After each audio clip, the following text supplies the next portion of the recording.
Many years ago, Jim Corcoran and I went down to Walla Walla State Penitentiary before Christmas to minister to the prisoners there.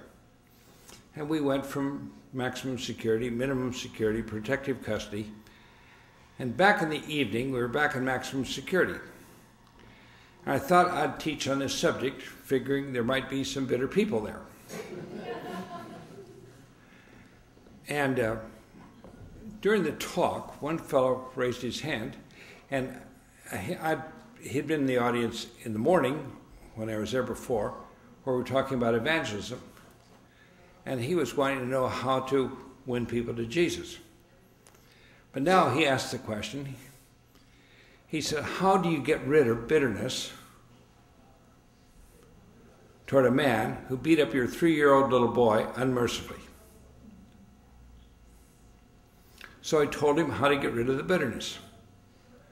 And I said, when you do, you'll be able to minister to him so you won't do that to other people. You can help him if you're free from your bitterness. He said, no, this guy can't be helped. I said, why can't he? He said, he's not with us anymore. He'd murdered him. That's why he's here. But having murdered him didn't get rid of his bitterness. If the man had resurrected, he'd have killed him again. Expressing bitterness doesn't get rid of it. It hurts other people.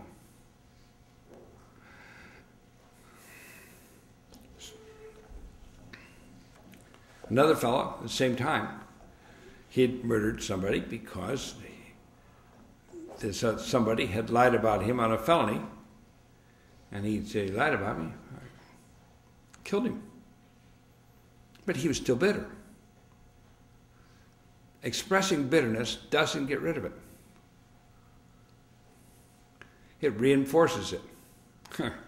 Many years ago, a couple that Bessie and I had been responsible for me getting him back to the Lord and Bessie for her becoming a Christian.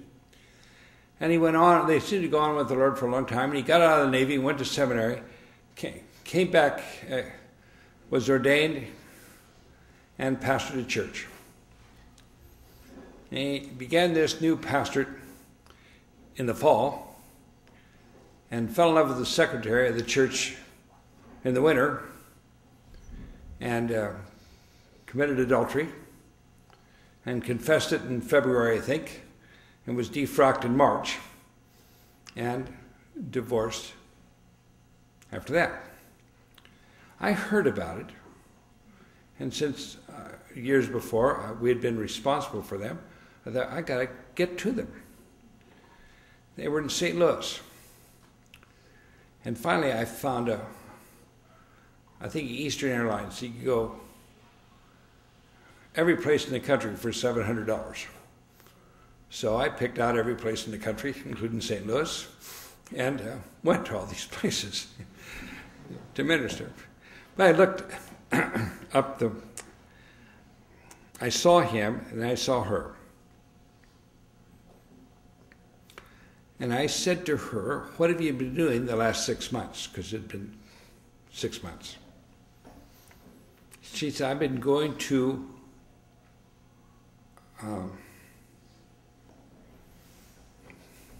group therapy.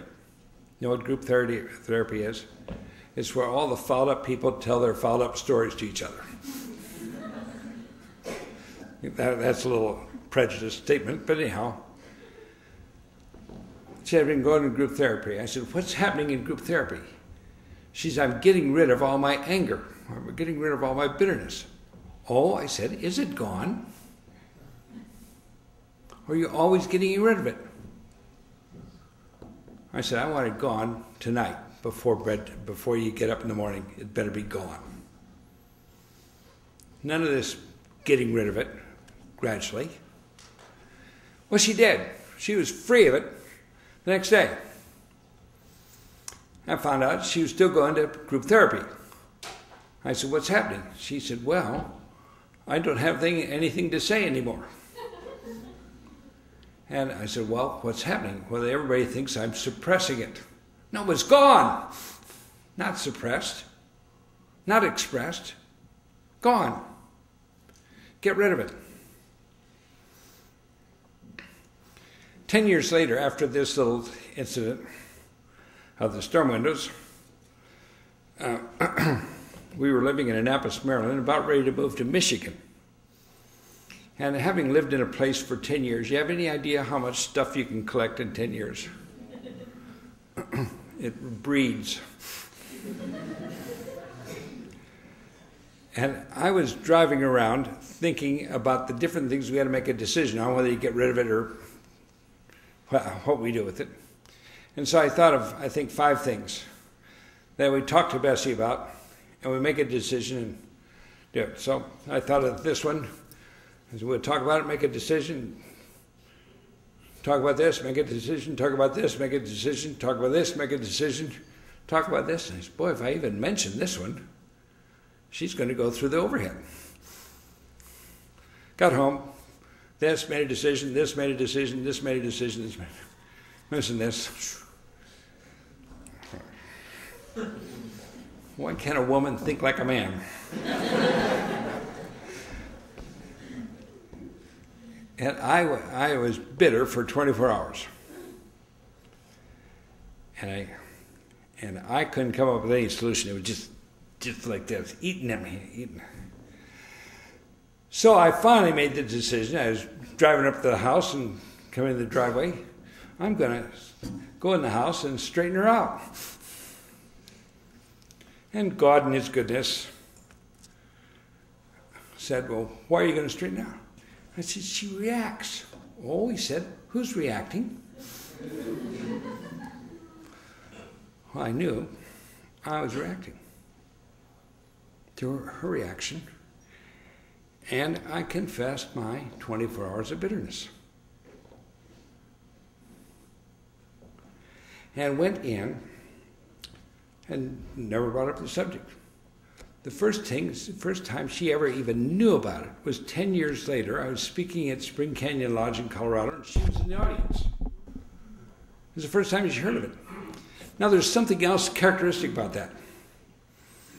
I have no idea what the subject was. But if I hadn't gotten rid of the bitterness, I'd know to this day what the subject was. I said this, she said this. The nature of bitterness is bitterness remembers details. And when you get rid of bitterness, you forget them. You don't even try to forget them, they just disappear. They're not important. You say, well, can't good things be remembered? Yes. But if you know the secret of memory, it's what? Repeat, repeat, repeat. Repetition makes memory. And we don't repeat the good things. We just go over and over the bad things. So bitterness remembers details, and if the details are all at all accusatory toward anybody else, you're bitter. I was speaking just to a small house group in Texas. People didn't know each other. I just wrote to everybody who knew in Texas to show up this house. These people didn't know each other. I was speaking on this subject, and one of the couples said, I heard this at Washington State University. And I'd been bitter toward my mother for 10 years. And I got rid of my bitterness. And I came down here to Texas and met somebody who was very bitter toward their mother. And I said, boy, I can help her. So I went to help her and realized I couldn't remember anything I'd been bitter about for those 10 years. Gone.